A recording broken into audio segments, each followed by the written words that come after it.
আজকে আমরা পার্শ্ববর্তী বিদ্যালয়ে বিশ্ব তামাক বিরোধী দিবস আমরা জানি 31শে মে অনুষ্ঠিত হয়। সেই সময় আমাদের বিদ্যালয় ছুটি ছিল, গ্রীষ্মকালীন ছুটি। তার জন্য আজকের দিনটাকে আমরা বেছে নিয়েছি তামাক বিরোধী সংকল্প ঝাঁটা হিসাবে।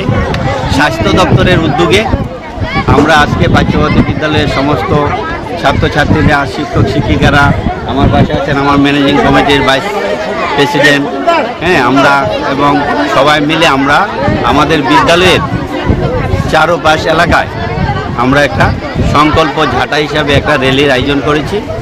এই র্যালিতে আমরা এলাকাবাসীকে আমরা অবহিত করব যাতে প্রত্যেকে তামাক বর্জন করে, তার জন্য আমাদের এই ঝাঁটা।